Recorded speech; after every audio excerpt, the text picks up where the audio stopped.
Raikkonen car. Mark Genet, I think I'm right in saying, is going to be driving that. There is the Brawn that Martin Brundle was telling us earlier he was going to be driving. And Outlay Venture, the more modern cars at the front, including there the Marlboro McLaren from 1981. Gerhard Berger, Ayrton Senna type car that. Also out goes the 1982 Keke Rosberg Williams, and that is the Mercedes with Esteban Gutierrez at the wheel. Now, Tom Clarkson has hot-footed it, I'm delighted to say, from the assembly area to somewhere less noisy. Welcome to the booth, Tom. This is a wonderful, wonderful array of cars, isn't it? Just wonderful to see them in the assembly area, and now to see these modern Formula One cars going around Goodwood is to be honest, hard to believe. Just Gutierrez there, I did catch up with him just before he got suited and booted, and he was saying he's driven this car a couple of times before, but he doesn't know Goodwood. And I just said, it's fast. It's going to be really fast, but just tremendous. There's not a bad car, if there is such a thing there. They're all classics that we're looking at. I mean, the cars all have a story, and just looking at the Williams, you think about 1982 as well, because Keke Rosberg won the World Championship, but it was a championship nobody seemed to want to win. He had the one Grand Prix win, you know. Didier Pironi had his huge accident and was perhaps most people's expectation for the World Championship that year, and race by race something else happened. So the cars have a story, but then you remember the season, and the season has a story to tell as well.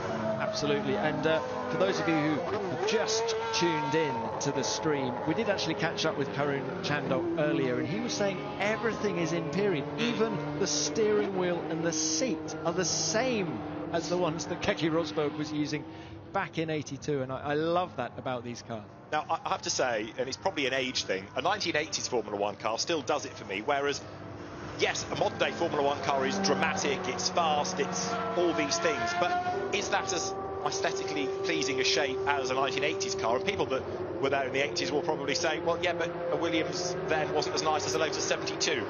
Well, you know what they say, David. You fall in love with things when you're 16, don't you? So whatever Formula One car was on track when you were 16 to 18, that is the car that you love. And for me, that is the mid-80s, the FW11.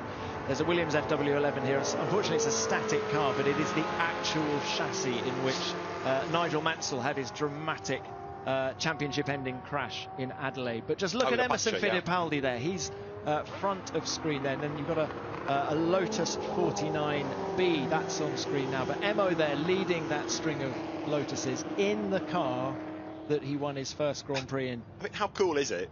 Middle of October, Emerson Fittipaldi rocks up at Goodwood. You just can't make it up, can you? And do you know, I caught up with him earlier. He is loving it as much as you are, right? Absolutely. He was just walking down, what do we call it, the F1 pit lane, and he was just stopping and looking at all the cars. He was on his way to the Lotus awning, but he was just looking at everything. He loves it now as much as he ever has. And of course, he cut his teeth in national racing over here, but even that was after Goodwood had closed. So it's great that he has this love of the place, this affinity of the place. I mean, the Lotus 72, and it's nice to have one in the gold leaf colours as well. Most people think of that JPS colour scheme, but it began in gold leaf.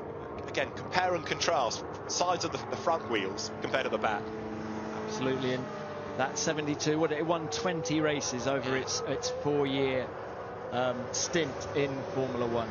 And it's funny though, I do look at that car because of course it's 50 years this year since the death of Jochen Rindt at the Italian Grand Prix. So I look at that car and okay, it's got a rear wing on now, and in Monza in those days Colin Chapman used to take the rear wing off, and he had that dreadful accident of course at Monza. So I find it very poignant to be looking at this car really in this year on the 50th anniversary, almost to the month. It was only last month, wasn't it? That's right, actually, yes, you're quite right, yes.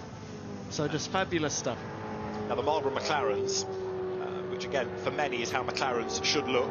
Some will say that the orange is a good colour, but for many growing up watching Marlboro McLarens, whether it was a James Hunt car or an Ayrton Senna car, that for many is how they should look. And with the great high air box there towering over the driver. Yeah, and the high air box is the M23 that we're back onto the subject of Emerson Fittipaldi again. He won the World Championship in '74 in that car, driven by Ben Barnicoat, who is a sports car driver, does a lot of stuff with McLaren, but just tremendous. And this is the M23 on Jochen Mass from 1976.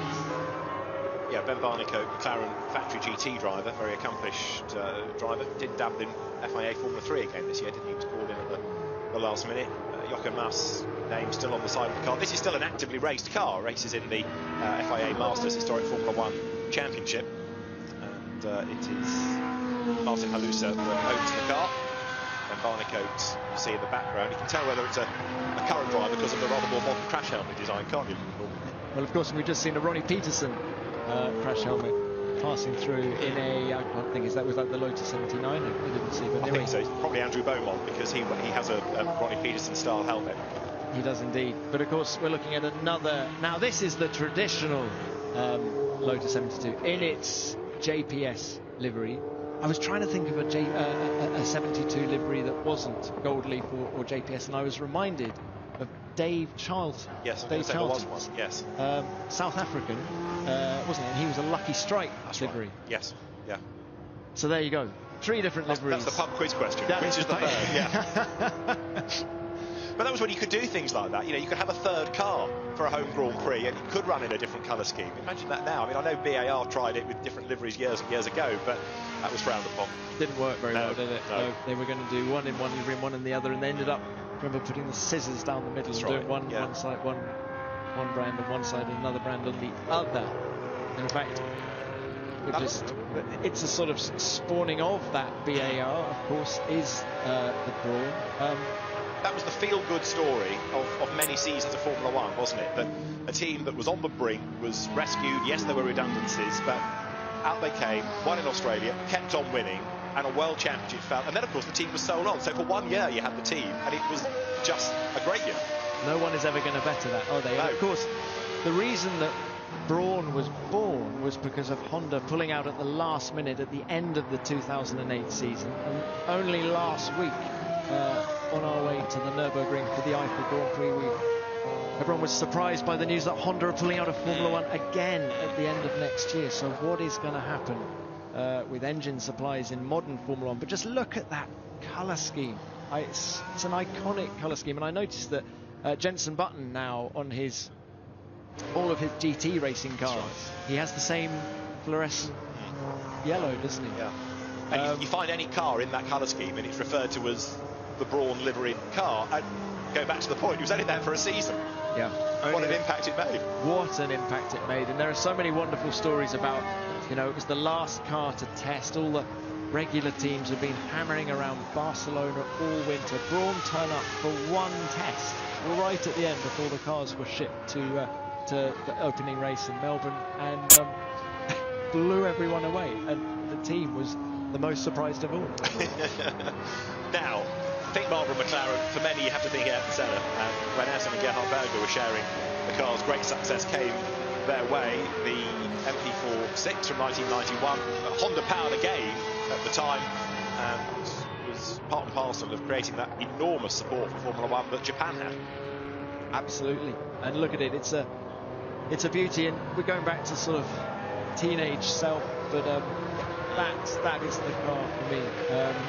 Recently I was interviewing Zach Brown, the boss of McLaren Racing these days, and he's got a collection of cars, and he's just purchased, I'm desperately I'm wondering whether this is the car, but he's just purchased Senna's 91 McLaren, the actual chassis that won the Monaco Grand Prix that year. As Zach said, he said Senna was my guy and McLaren is my team. So Zach Brown owns one of those. I don't know whether it is that actual car, but that quali lap of Senna in '89, it wasn't 1.4 seconds as it had been the previous year in the MP4 4, but a few years before in 1988, but it was certainly a great car, wonderful car. That's Pedro Piquet at the wheel of the Brabham BMW BT52, which was BMW's return to Formula 1 with a 1500cc turbocharged engine. And Nelson Piquet took the 1983 title, arguably because Renault contrived to lose it. They just didn't focus enough, and Alain Prost was warning the team that if we don't get our stuff together here, we're going to lose this. And they said, yeah. And of course, that's exactly what happened to Brabham, and Alain moved on to McLaren the following year. But this was again, from the pen of Gordon Murray, just a beautiful shape, wasn't it? Like a lot of Brabhams at the time, it was a simplistic shape, but it just worked. Oh, David, look at it. That's poetry in motion for me. I love it. Look at the radiators right at the back. It is such a beautiful looking car. You can see that Pedro's a little bit taller than Nelson. He's hanging out of the cockpit a little bit more, but it's an absolutely gorgeous car. And you know, BMW coming back, they were banging out the horsepower that year. They really were breaking down a bit, but it was just when the BHP was going up. So the Brabham on track. There you've got the Williams as well in the hands of current champion, the 1982 Rosberg title-winning car.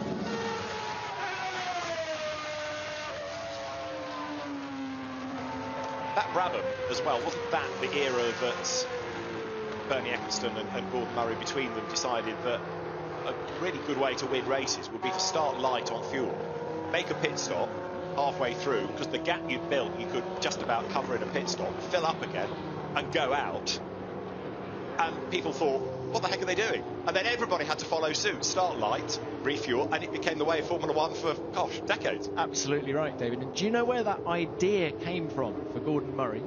Go on. He was in the bath. Should have known. Don't you just find all the best ideas come to you when you're in the bath? But he was in the bath, and he said he suddenly had this idea and was busy frantically writing things down on wet bits of paper next to the bath. But that's where it came from. And interestingly, actually, the whole Formula One paddock didn't follow suit immediately the following year. It took a couple of seasons before everyone saw the true benefits of